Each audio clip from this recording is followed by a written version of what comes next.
I've got over 200 plants that I'm lovingly caring for in my home, but there are a select few that I would gladly chuck under a bus if I was given half a chance. They are plants that I wish someone would have told me not to waste my money and time on, and well, I'm doing just that for you, my plant friend, to save you tons of time and lots of aggro. And to stop this video from being all doom and gloom, I've also got 5 plants that have been on the greatest comeback since Elon Musk's hairline.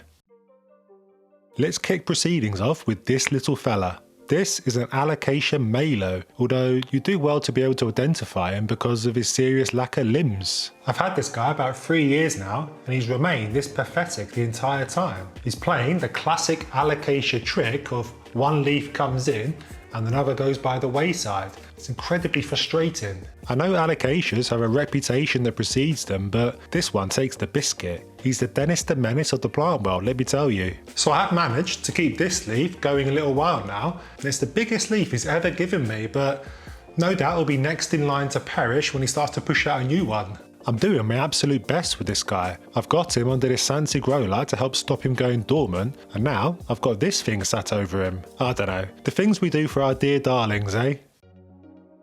Check out this frame of joy. Charming, isn't it? When the camera is zoomed in this close, you'd think this plant is an oasis of tranquility, right? Wrong. Zoom out some and you begin to see a nightmare before your eyes. A nightmare of tangles, twisted stems and lost leaves. No matter what you do with this elegant diva, this always happens. This is a string of hearts, and in an ideal world, the long flowing locks should be spread evenly around the pot. But unfortunately, we don't live in an ideal world. We live in an evil world where plants don't do as they're told. And don't even try to untangle this mess. I tried it and it felt like I had the use of 10 thumbs. The number of leaves lost and all the self-loathing that came with it really wasn't worth it. I even tried resetting mine completely for a video I did for the Chefies on Patreon, thinking I'd be able to grow a perfect one, but I was wrong.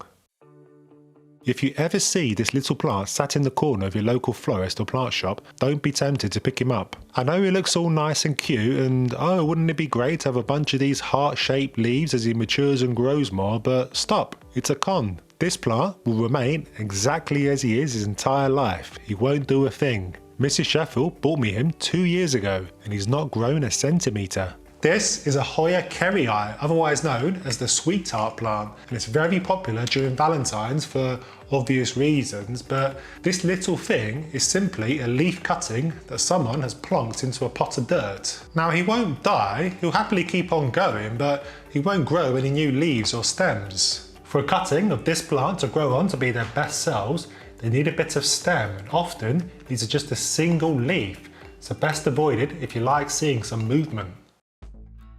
Have a look at this mess, and this mess, and this mess. This keeps me up at night, let me tell you. No matter what I do to this Philodendron Melanocrisis, this always happens, and I do truly dote on him too.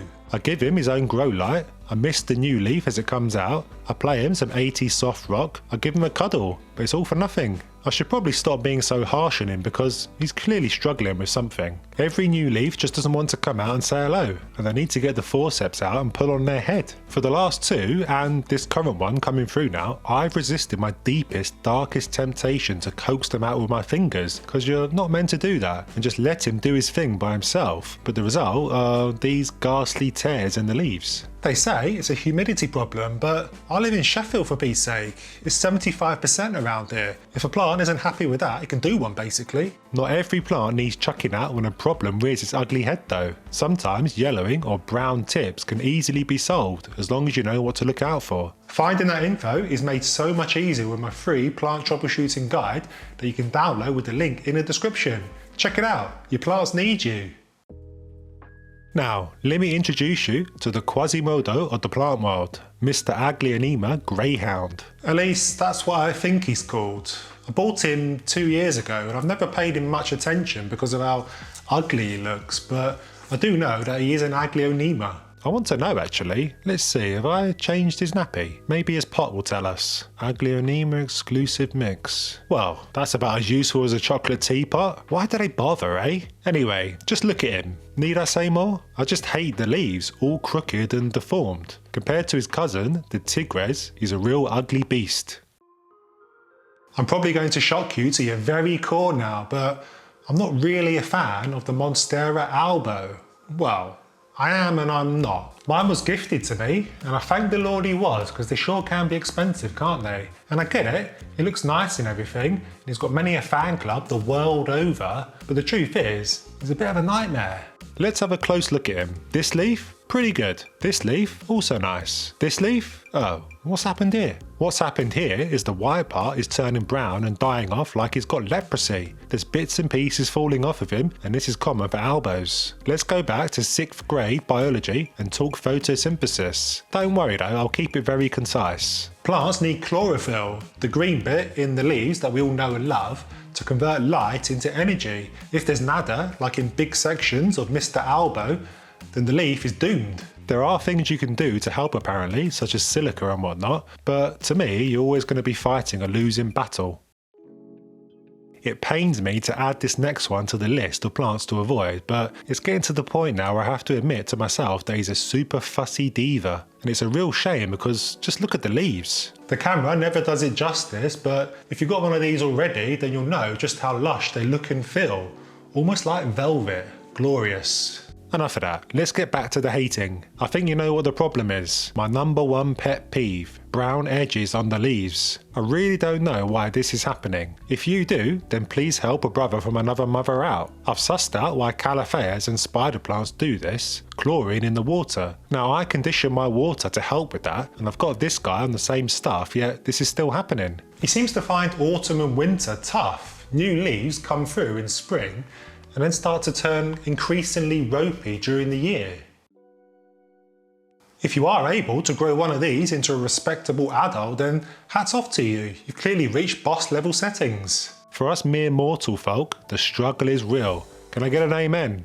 No? Anyway, I know it's hard to tell, but this is a Dieffenbachia, the most sensitive plant doing the rounds. Too much light and bam, yellow leaves. Not enough light and bam, yellow leaves. Too much water and bam, you get the idea. This guy wants his porridge made by Goldilocks herself, and even then he'd probably still complain. I reckon he's the sole reason I lost all my hair at an alarming rate in the last few years. Now, this next fella is an absolute beauty as you can see, a real stallion, but you need to know what you're getting yourself in for. Philodendron verrucosums are rampant climbers, so much so that if you don't provide a Zimmer frame for him, he'll be bent over on the floor with a broken hip, unable to get up. The problem is, they grow super fast, and when they start to get long, they get super top heavy, not a recipe for success. But the other problem is the pace they outgrow the thing you give them to climb. I've got mine on a plastic moss pole, and I'm having to extend the bleeding thing every couple of weeks. So a beautiful plant that needs a lot of time, care and attention. Not great if you're the set it and forget it type like me. Coming up in a sec, I've got those 5 Rocky Balboa plants that I promised at the beginning of this video, but first, let's end this section on my most hated plant. Rocky Balboa, the comeback king. Before your time, I bet. Anyway, the Chinese money plant. Ugh. What a hideous specimen, I truly hate him. And you know the story, don't you? The leaves falling off the stem, leaving you with exposed knobbly knees and turned out toes. He makes the place look so untidy, and also that his parent is clueless at plant witchcraft and wizardry, which is clearly not the case. Although maybe it is based on this video. Shall I do it? Nah, I might need him for another video like I did this one. He lives to fight another day. Again. So, the comeback kings, the plants that I used to hate and were tempted to feed to the SMP bin, but have now turned a corner and are looking glorious. Let's start with this Alocasia dragon scale. What a beauty, eh? You wouldn't know he's ever been in detention, would you? Well, our kid was on the struggle bus, let me tell you, and I think it was all my fault. I moved him into perlite as soon as I got him home, and doing such a drastic move like this is never a good idea for fussy alocasias. I was also keeping the perlite too wet, but since sorting that out and leaving him alone, he's doing grand. We can't talk about comeback kings without celebrating Zebby, my Calophaea zebrina. Look at the state of her not long ago. Well, a strict regimen of water conditioner to remove chlorine from my water, and lots of patience, and she's looking gorgeous. Well, as glorious as any zebrina can look anyway. I can now recommend this lass because she's a beauty. Just make sure you treat your tap water.